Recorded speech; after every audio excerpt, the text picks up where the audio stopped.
त्यामुळे मी प्रचारात सुद्धा सांगितलं होतं की दादागिरीची भाषा कराल तर खंडाळ्याचा घाट उतरू देणार नाही. बाळासाहेबांचा सैनिक होतो. आमचे कल्याणराव काळे यांच्या बरोबर होते, आमचे अभिजित पाटील माड्यातले ते यांच्या बरोबर होते.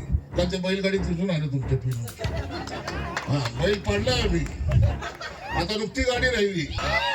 बैल तर आपण पाडलाय 23 नोव्हेंबरला. आता गाडी शिलान्यास टाकायची, एवढं लक्षात ठेवा. जिल्हा परिषद पंचायत समितीला करेक्ट कार्यक्रम करायचा आपल्याला.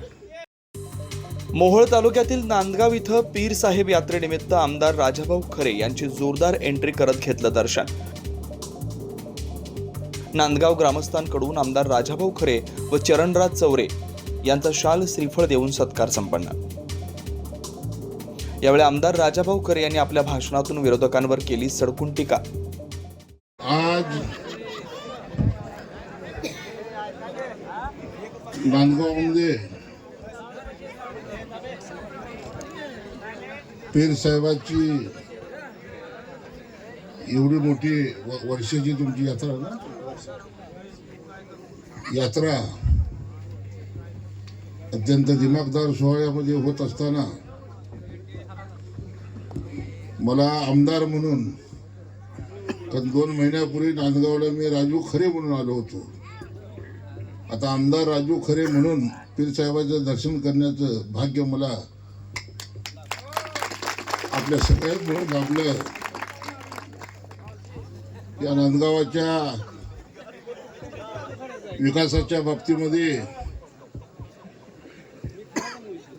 कुठेही मी कमी पडणार नाही. त्याची एक चुनूक म्हणून आपण मला सांगितलं की खरे आहेत, खोटे नाही आहेत. मागच्या वेळेला आम्ही अनुभव घेतला होता साहेब. मी खरा माणूस होतो आणि मोहोळच्या जनतेनं या बारीनं लबाडांच्या ढोंगणावरती लाथ मारून खऱ्या माणसाला महाराष्ट्राच्या विधानसभेत पाठवलंय. आणि मी आज या माझ्याही शेतात चरणभाऊला माहित आहे, पीर साहेबाला साक्ष ठेवूनच 15 दिवस प्रचाराची यंत्रणा राबवत होतो. कारण भाऊ जेव्हा यायचे तेव्हा मी पीर साहेबापाशीच बसलेला असायचो. हा, त्याच्यामुळे तिथले पीर साहेब इथले पीर साहेब सगळे एकच आहेत. आणि म्हणून तुम्हाला सांगतो की लबाडांची, खोटं काम करणाऱ्याची काही खैर नाही. यापुढे बेकायदेशीर कामाला इथं स्थरा दिला जाणार नाही. आणि कालच मी सचिनला फोन केला होता की त्याची या गावाच्या विकासाच्या बाबतीतली तळमळ आणि या गावामध्ये आल्यानंतर हे गाव आपल्याला पुढे घेऊन जायचं आहे. विधानसभेमध्ये येत असताना रस्त्याची असणारी दुरावस्था, स्वातंत्र्याच्या 75 वर्षानंतर सुद्धा एक पिढी आपली गेली, परंतु रस्त्याची दुर्दैवी अशी अवस्था, पाण्याची दुर्दैवी अशी अवस्था.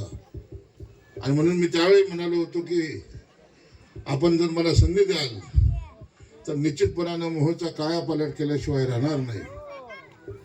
आणि कालच मी सचिनला फोन करून मोहोळ मतदारसंघाच्या विकासासाठी CSR फंडातून 13,50,00,000 रुपये मंजूर माझ्या नावे झाले.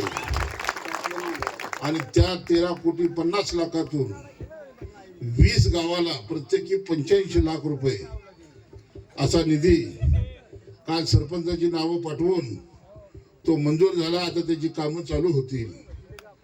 आणि 1 नंबरच्या क्वालिटीची कामं सरकारकडे नव्हे, मोठ्या मोठ्या कंपनीच्या CSR फंडातून आपण 13,50,00,000 रुपये मोहोळ मतदारसंघासाठी आणले. ही माझ्या कामाची कुणूक आहे. जोरदार टाळ्या झाल्या पाहिजेत, जोरदार टाळ्या झाल्या पाहिजेत.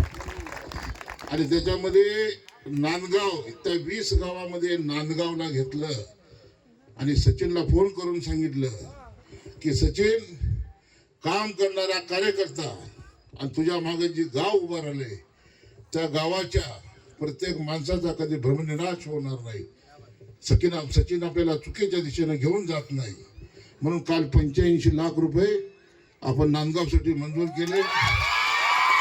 त्याची कामं आणि आपल्या मोहोळ मतदारसंघासाठी 13 कोटी पत्रकार बंधूंना ऐका. आता माझ्या व्हॉट्सअप मधलं पत्रही तुम्हाला देतो. 13,50,00,000 रुपये भागिले गुणिले करा 20 गावं. जी 20 गावं पिढ्यानपिढ्या गेले 50 वर्ष या अनगरच्या व्यवस्थेला बळी पडली होती. त्या 20 गावाला 13,50,00,000 रुपये दिले आणि ही कामाची सुरुवात आहे. आता यापुढे तुम्ही 5 वर्षात पाहाल तर इथले रस्ते अत्यंत सुसज्ज केले जातील. सीना नदीवरती असणारा जो बंधारा आहे, मी पाठीमागे बोललो होतो की सचिन, माझ्या काळामध्ये रस्ते, पाणी आणि आरोग्य आणि शिक्षण या 4 गोष्टीला फक्त महत्व दिलं जाईल. त्याच्यामुळे पहिले रस्ते, माझ्या शेतकऱ्यांसाठी पाणी. लवकरच सीना नदीवरती आपण नांदगाव पशी खालीच जेणेकरून आपली वरची 5-6 गावं दुष्काळाच्या छायेत कदापि येणार नाहीत. अशा पद्धतीचा बॅरेज बंधारा हा लवकरच आपण मंजूर करतो. रस्ते सुद्धा लवकर मंजूर करतोय. कुणाच्याही भूलपथाला बळी पडू नका, कारण एकनाथ शिंदेच्या तालमीत मी आणि चरणराज मी तर 34 वर्ष त्यांच्या तालमीत आहे. त्यामुळे मी प्रचारात सुद्धा सांगितलं होतं की दादागिरीची भाषण कराल तर खंडाळ्याचा घाट उतरू देणार नाही. बाळासाहेबांचा सैनिक होतो आणि मोहोळच्या जनतेने मला एकूण 30,202 मताचं मताधिक्य मिळालं. माझ्या पंढरपुरातले सर्व साखर सम्राट माझ्या विरोधात होते, कारण ते सगळे ह्यांच्या बरोबर होते. परिचारक यांच्या बरोबर होते, आमचे कल्याणराव काळे यांच्या बरोबर होते, आमचे अभिजित पाटील माड्यातले ते यांच्या बरोबर होते. काल ते बैलगाडीत दिसून आले तुमच्या पिनूच्या. हा, बैल पाडलाय आम्ही, आता नुकती गाडी राहिली आणि त्या बैलगाडीच्या शर्यतीसाठी बैल चोरून गाडी फिरवायचं काम काल ते यांच्या गावामध्ये झालं. पिनू आपल्या चरण भाऊच्या बिगडचा का आता चाकही ठेवत नाही. बैल तर आपण पाडलाय 23 नोव्हेंबरला. आता गाडी सीना नदीत टाकायची, एवढं लक्षात ठेवा. जिल्हा परिषद पंचायत समितीला करेक्ट कार्यक्रम करायचा आपल्याला. पुन्हा 50 वर्षात मुडकं वर काढलं नाही पाहिजे. आणि म्हणून बांधवांनो,